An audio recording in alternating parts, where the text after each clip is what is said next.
accountability for the Buhari presidency is a task that must be done. From the State House, Adamu Sambu, NTA News.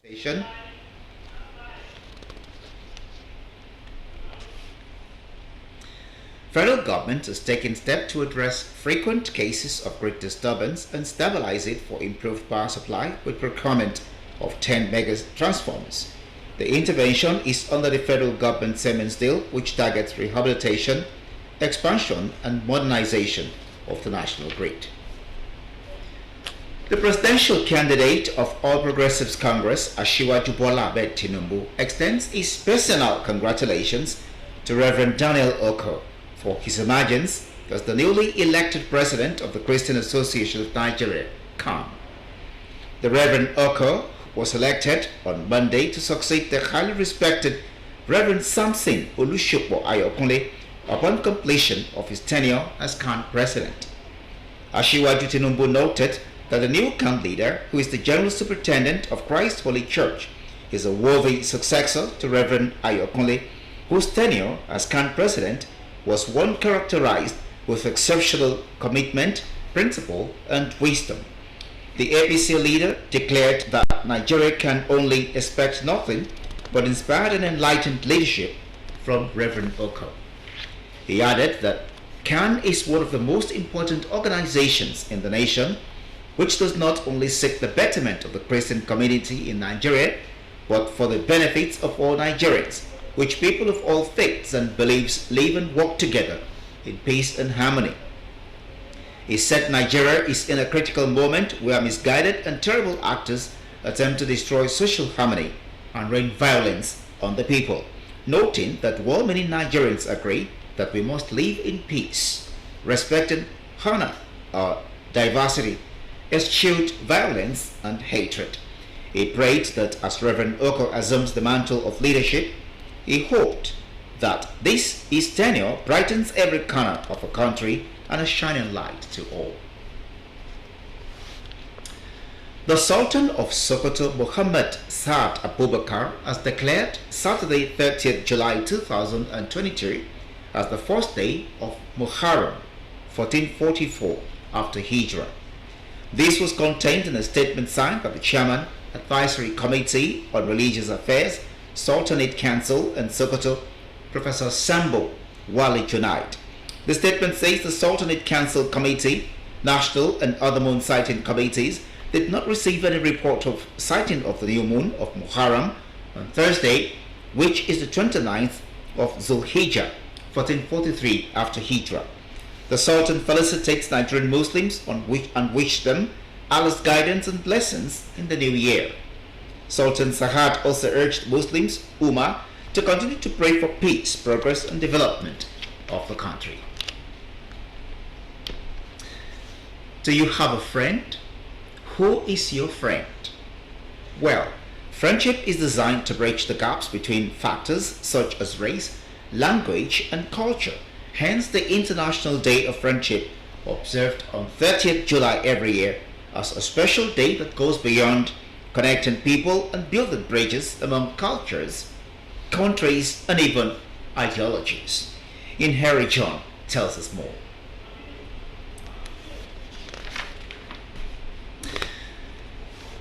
The Nigeria Police Force has dismissed one Mr. Richard Kelly, the police inspector caught in a viral video on July 25, 2022, dignifying and justifying extortion of members of the public. The inspector, with AP number 188547 until his dismissal, was attached to Police Mobile Force 77 Squadron, Okene, Kogi State, and was deployed to the Itobe and Ibadan Road for safety of road users and commuters along the route where the incident occurred. The dismissed inspector, who hails from Benue State, was enlisted into the force in September 2000. His dismissal came after subjection to internal disciplinary mechanism and being found wanting of the charges leveled against him in line with extant laws governing the conduct of police personnel. A statement by the Force PRO CSP Olumiwa Adejobi says the inspector has therefore ceased to be a member of the Nigeria Police Force with immediate effect as the officer has been indicated and handed over to the Commissioner of Police, Kogi State, for further necessary action. Is to send a signal to the recalcitrant police officers and men of the Nigerian police force who might want to venture into such disreputable criminal or non-professional acts like he did. We have a system in the Nigerian police force, we have a system in Nigeria, and these systems work. It's for you to know that nobody from the force headquarters, not his General Police or any senior officer, or even his own immediate head of department or commander of Mopo 77, or the Commissioner of Police in charge of Kogi State, where he was working before this incident, had knowledge of what he's doing. It's a criminal offense for a policeman who has been saddled with responsibility of maintenance of law and order, representing the government to enforce law in this country, to engage in such criminal acts. We condemn that in totality. Ogun State Police Command has arrested a 53-year-old woman, Chinyere Nwanzu, for stealing a one-week-old baby boy. In a statement by the Command Public Relations Officer, DSP Abimbola Oyeyemi, the suspect was arrested on the 25th of July 2022, around 9 in the morning, when she was seen with a little baby who was crying but cannot breastfeed as a mother. This arouses the suspicion of some members of the public, who quickly alerted the police at Sango Ota Divisional Headquarters.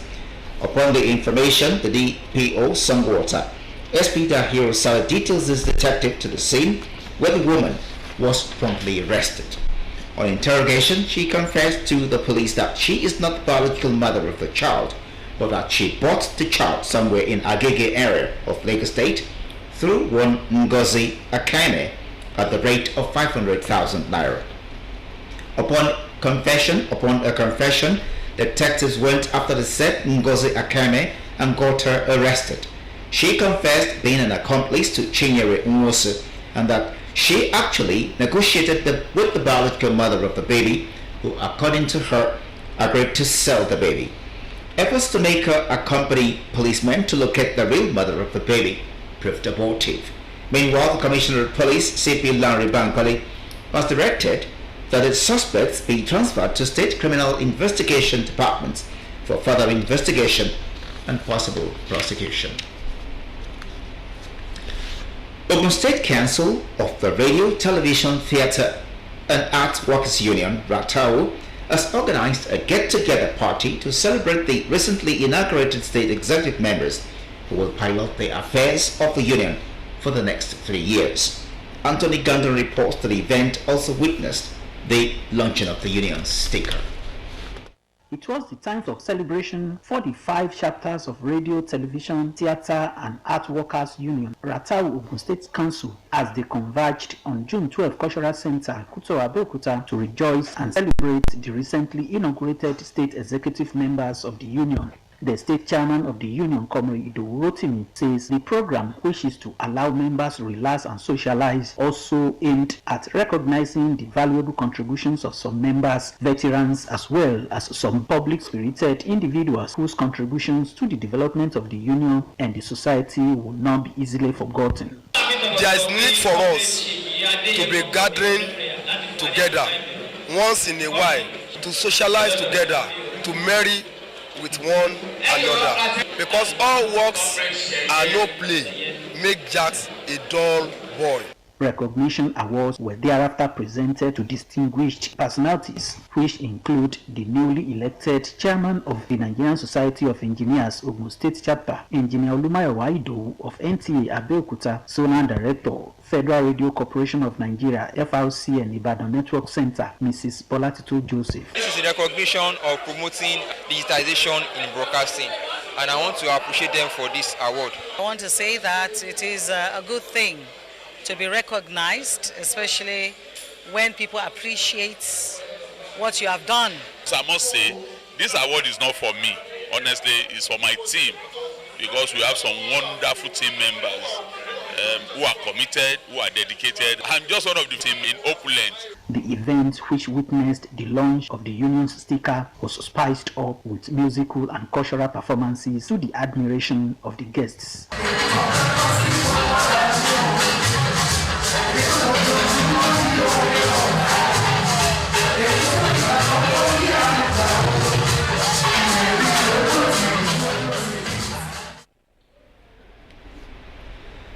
As the struggle for registration for the permanent voters card continues, the Independent National Electoral Commission, INEC, is assuring that everyone will be registered before the deadline. This was when INEC National Commissioner in charge of Ondo, Ogun and Osun States, Professor Adekunle Ajayi, monitored the exercise in Akure South, Akure North and Ifedore local government areas of Ondo State. Olushola Kamalafe reports. 2022 deadline of the Independent National Electoral Commission, INEC, for the continuous voters registration exercise, and residents of Akure and environs are still trooping out in their numbers to register.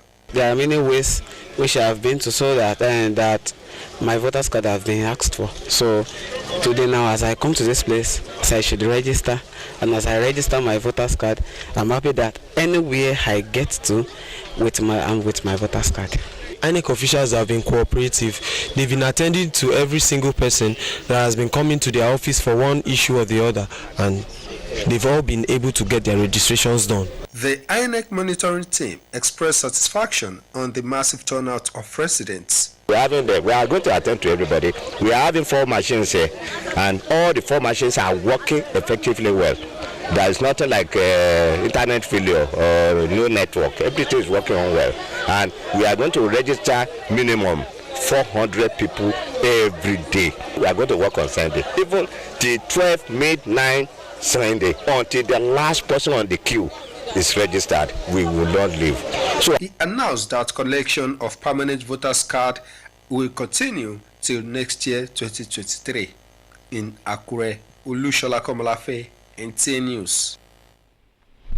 Furtherance to its regulatory mandate in the telecommunications sector, the Nigerian Communications Commission (NCC) organized a town hall meeting in Ibadan to interface with its customers towards enhanced service delivery. Ifeoluwa Omosole was there in our reports. The town hall meeting organized was an avenue to dialogue with representatives of some youth, women and men groups, as they noted that roles telecommunication play in the socio-economic development of the nation are numerous, and challenges such as vandalization of the telecommunication equipment and disruption of telecommunication activities will affect smooth, effective and qualitative service delivery negatively. The participants were urged to own up telecommunication structures in their vicinities and as well educate other members of their groups. It is impossible for the security agencies to be at every site where you have telecom infrastructure. So we need the cooperation of members of the public. It's just part of one of the things that we do to bring to the attention of our stakeholders the various thematic issues that we are having in the industry. If we are not doing anything about the breaking into this equipment, we are going to be affected at the long run. Remember the time the service providers came into existence. We spent a lot of money. When we want to get line, it's problem. When we want to buy handset, it's problem. But with the advent of the NCC, we are able to enjoy what we have. The meeting, which is the 3rd edition, afforded the network consumers the opportunity to lodge their complaints. And next is sports update. Team are through to the quarterfinals at the ongoing 2022 Commonwealth Games in Birmingham. The Nigerian side Saturday evening beat Cyprus by 3-0 to make it to the quarterfinals, while the Nigerian ladies were not lucky as they crashed out of the competition, losing their final match to England. In boxing, Nigeria's Abdul Hafiz Oshoba defeated Carl Leviticus of the Bahamas via technical knockouts in the round of 16 men's light middleweight bout on Saturday evening. In football, 50 years after the demise of the late Teslim Tonda Balogun, Stakeholders in the Nigerian football circle have re-emphasized the importance of recognizing and rewarding Nigerian football heroes, which they describe as key in achieving meaningful development. Nigerian Football Federation President, among other dignitaries, including former Super Eagles coach Adegboye Onigbide, described the football icon as one of the greatest footballers the country has ever produced. We need to celebrate, immortalize him, and put it in our historic records. He was intelligent, very intelligent, as a player and as a coach. That concludes Channel 12 News. I'm Ayala Balogo. Good evening.